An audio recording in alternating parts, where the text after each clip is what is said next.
এখন একেবারে জনমের মতো কি করতেছে, কি হতেছে, একটু ধৈর্য ধরো না। একদিনেই কি 16 বছরের সবকিছু ভালো করে যেতে পারবে? অন্যায়, অনাচার, পাপ, মাদক, সুদ, ঘুষ, দুর্নীতি সব দিয়ে ভরে ফেলেছে। দেশের টাকা সবকিছু লুটপাট করে শেষ করে দিয়েছে। ওলামায়ে কেরামদেরকে শেষ করে দিয়েছে। যেই সত্য কথা বলেছে, যেই পানি নিয়ে কথা বলেছে, যেই বাংলাদেশের সম্পদ নিয়ে কথা বলেছে, হয়তো আয়না ঘরে নয়তো আপনার ফাহাদের মতো শেষ করে দিয়েছে। এই দেশ 12টা বাজিয়ে দিয়ে গেছে। একদিনই তো সব সমাধান করা যায় না। বাস্তবতা, কোরআনের কথা। ধৈর্য ধরুন, সুযোগ করে দিন, আপনি ভালো হয়ে যান। কিছু ভাইদেরকে দেখছি আখের গোছানোর চেষ্টা করছে, আখের গোছানোর চেষ্টা করছে। বাজারে হামলা, এখানে হামলা, ওখানে হামলা। কেন? খবরদার, জুলুম বন্ধ করতে হবে। কারণ যেই হাত দিয়ে মানুষকে জুলুম করি, ওই হাতের উপরেও একজনের হাত আছে। তিনি কে? আল্লাহ। খবরদার, কি দরকার? আমি ভালো হয়ে যাব, আমি বিনয়ী হব।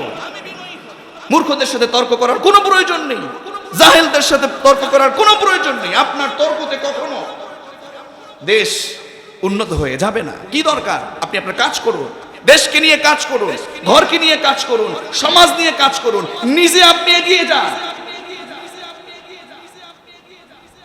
একজন ছোট্ট বাচ্চা আজকে যে জন্ম নিবে, সেও লক্ষ লক্ষ টাকার ঋণ নিয়ে জন্ম নিবে। অবস্থা বাংলাদেশে।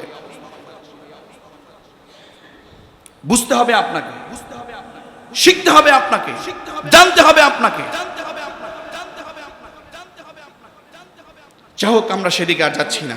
তবে যারা জাহেল, যারা মূর্খ, তাদের সাথে কখন আমরা তর্ক করতে যাব কি? সালাম দিয়ে বের হয়ে আসবো। 3 নাম্বার হলো,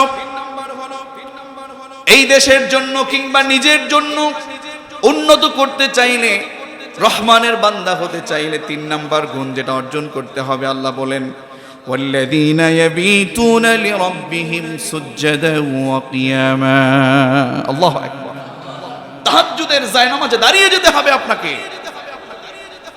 তাহাজ্জুদের জায়নামাজে আপনাকে দাঁড়িয়ে যেতে হবে, আল্লাহর কাছে দোয়া করতে হবে। যারা রহমানের বান্দা, যারা ভালো চায়, তারা রাতারাতি চাঁদাবাজি করে না, তারা জায়নামাজে দাঁড়ায়। কার কাছে? আল্লাহর কাছে বলে, নিজের জন্য বলে, পরিবারের জন্য বলে, সমাজের জন্য বলে, দেশের জন্য বলে। উন্নত করবে কে? অন্যায়, অনাচার, অপরাধ দিয়ে নিজেকে ডুবিয়ে ফেলেছি। আল্লাহ বলেন সব অন্যায়কে ভুলে গিয়ে সঠিক পথে অবিচল থেকে আল্লাহর কাছে কান্নাকাটি করে 4 নম্বরে বলে রব্বানা ইসরিফ আন্না আযাব জাহান্নাম ইন্না আযাবাহা কানা গরামা ইন্নাহা সাআত মুস্তাকাররান ওয়া মুকামা। রাতের আধারে তাহাজ্জুদ নামাজ পড়ে আখিরাতে মুক্তি পাবার জন্য নিজেদের অন্যায় অপরাধকে সামনে রেখে আল্লাহর কাছে বলে, ও রব, অন্যায় অপরাধ অনেক করেছি, আর করব না, আর গুনাহের কাজ করব না। যারা অপরাধী ছিলাম তারা আল্লাহর কাছে কায়মান বাক্যে এই দোয়া করতে হবে যে আল্লাহ, আর জীবনে কোনোদিন মাদকের পথে যাব না, চাঁদাবাজি করব না, দুর্নীতি করব না, ঘুষ গ্রহণ করব না। ও মালিক, অন্যায় অপরাধ করেছি, মাফ করে দাও। আযাব সহ্য করতে পারবো না। সব আযাবগুলো থেকে মুক্তি চাইতে হলে আল্লাহর কাছে দোয়া করার বিকল্প আর কিছু হতে পারে? এজন্য আল্লাহ, ওই জাহান্নামের আযাব সহ্য করবার মতো ক্ষমতা আমার নাই, আপনার কাছে দোয়া করছি, রব্বানা ইসরিফ আন্না আযাব জাহান্নাম ইন্না আযাবাহা কানা গরামা। অপরাধী ছিলেন, অন্যায়কারী ছিলেন, মালিকের কাছে বললে মাফ করে দিয়ে আপনাকে একেবারে মাসুম বান্দা বানায় দিতে পারে কে? 5 নম্বরে, এই দেশের জন্য, গরিবদের জন্য, সকলের উন্নতির জন্য দান করতে হবে। পকেটের ভিতরে অর্থ নিয়ে আটকায় রাখলে চলবে না, সিন্ডিকেট করলে চলবে না। আপনাকে সিন্ডিকেট যদি আপনার মাধ্যমে এই দেশের হয়ে যায়, আপনি নিজে একা ভালো থাকবার জন্য সিন্ডিকেট করলেন, অর্থ সম্পদ আত্মসাৎ করলেন, আটকে রাখলেন, জমা করে রাখলেন। আল্লাহ তাআলা বললেন, না, এই কাজগুলো তোমরা করতে পারো না, বরং সিন্ডিকেট না করে যেমন আছে মধ্যম পন্থা অবলম্বন করে দান করো। দান করলে তোমরা রহমানের বান্দা হয়ে যাবে। রহমানের বান্দা হয়ে গেলে, আল্লাহর বান্দার ভিতরে নাম লেখাতে পারলে আমাদের সকলকে উন্নত দান করবেন কি?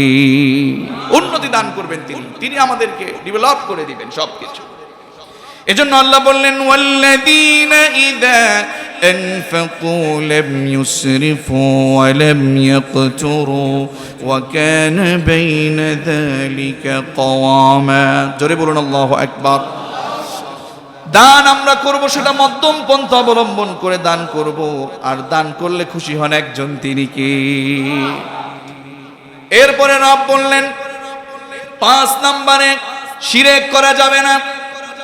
والذين لا يدعون مع الله إلها آخر والذين لا يدعون مع الله إلها آخر। কোরআন সুন্নাহ উলামায়ে কেরামদেরকে শেষ করে দিয়ে মানুষের জনমের মতো মূর্তি বানায়, ভাস্কর্য বানায়, মাজার পূজা করে, শিরক করে, আছে না নাই?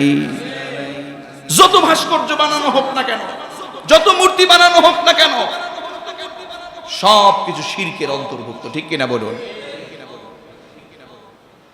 বিশ্বনবী সাল্লাল্লাহু আলাইহি ওয়াসাল্লাম যেখানে মাজার পুরা দেখতে বলেছেন, মাজার পূজারী মাজার যেখানে দেখছেন, কিংবা যেখানে কবর নিয়ে পূজা করতে দেখেছেন, কবরকে ভেঙে দিয়ে একেবারে গুড়িয়ে দিয়ে সমান করে দিতে বলেছেন।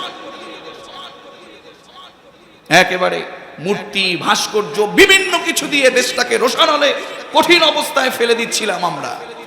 না, যদি কেউ ভালো করে তার জন্য দোয়া করব, তাকে স্মরণ করব, তার আদর্শগুলো নিয়ে আমরা ভবিষ্যতে উন্নত করবার চেষ্টা করব। তাই বলে মূর্তি বানাইয়া, ভাস্কর্য বানাইয়া জনমের মতো অপরাধ আমরা করবো, এটা আমরা করতে পারি না।